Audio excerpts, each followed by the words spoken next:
you are often a critic of the president and policy. He's fighting for trade, passed through the Congress yesterday, a pretty big movement on free trade. How would you rate the job the president's doing on the issue of trade? And is America right now, do you think public opinion support the kind of free trade deals the administration's pushing? Well, I think he's 6 years late on this, although I was asked this morning on a radio program, name one good thing the president had done, and I picked this effort to get the fast-track approval restored, which he had allowed to lapse earlier in his administration.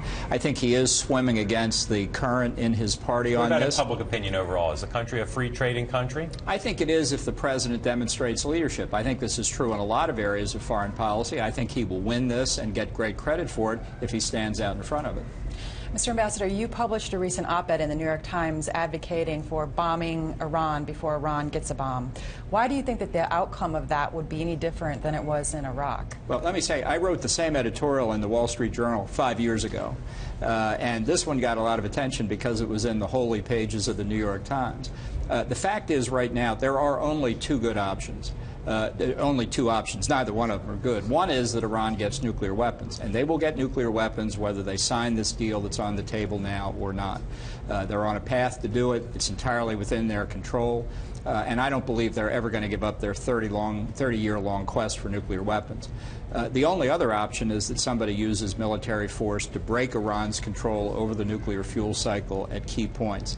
The president says all options are on the table. Nobody believes him. The Iranians don't believe him. The Israelis don't believe him. He doesn't believe it. So the spotlight's on Israel. As twice before in their history, they've struck nuclear weapons programs in the hands of hostile states. Their decision now is enormously speeded up by Vladimir Putin's decree on Monday to allow the sale of the S-300 anti-aircraft missile defense system. So I think we're coming close to a resolution on that. Lots we could talk about in that, but I want to move you to some other topics. As you deliberate here, you've said to me and to others you're largely part of this to influence the foreign policy debate, and today you chose to talk pretty much exclusively about that. I want to ask you about a domestic policy issue. A President Bolton, what kind of Supreme Court justices would you nominate?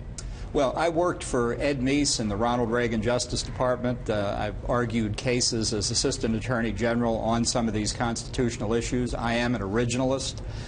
One of my law professors was Robert Bork, who should have been on the Supreme Court. So I would pick justices who adhere to the words and original intent of the framers of the Constitution, and I think that would be an absolute requirement. Who's your favorite justice on the court today? Clarence Thomas, my law school classmate. Okay. And what about on the economy? What would a John Bolton economic vision look like? Well, I'm pretty libertarian on economic and fiscal issues. I think what we're seeing today in the weak economic recovery we've had since the recession, the effect of the deadweight hand of the federal government in excessive taxation, excessive regulatory burdens, EPA, NLRB, the effect of Obamacare. I think the failure to get the overall employment up with the lowest participation of the workforce in over 30 years since women began to enter the workforce in substantial numbers is a demonstration of the failure of the economic policies of the current administration. So my general principle, my operating principle, would be to get the government off the back of the economy. Heidi and I talked at the beginning of the program about biography and how Governor Bush talked about his. Contrary to popular opinion, you were not born in a dark suit and a red tie. So you can't prove that. Talk to us as emotively as you'd like to about yourself, your family, your upbringing, who you are as a person. You know, honestly, I don't think that ought to be part of the subject of discussion in presidential elections, but I realized I lost that debate 30 years ago. My father was a firefighter for the city of Baltimore. My mother was a housewife. I'm very privileged to be the first person in my family to go to college. I attribute where I am today to two things: my parents' genes and the admonition that they drilled into me to work hard. Did you work during college? I certainly did. What kind of jobs did you have? I was a temporary summer letter carrier, and I worked in a machine shop. What did you do in the machine shop? I formed metal for various pieces for scientific instruments. This was a job that my father also worked on. He was a law violator in Baltimore. As a firefighter, he was forbidden from working other jobs, but since the pay was so low, he worked another job, and so I worked in the machine shop with him. Let us hear you lapse into your Baltimore accent. Well, you know, I lost it a long time ago. Bring it back. I've worked hard to get it back, but my father used to refer to the thing you have in your kitchen that runs water in it as the zinc, and he was his job was a firefighter. Firefighter.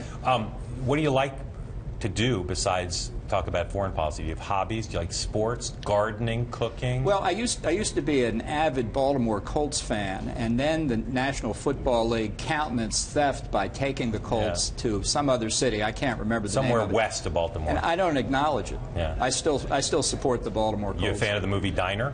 No, I've never seen the movie Diner. Okay, if you're a Baltimore Colts fan, you sort of need to see that. I don't think so, actually. Okay. And I don't know Taylor Swift songs either. Taylor Swift. All right, that's good. The Taylor Swift thing better go viral.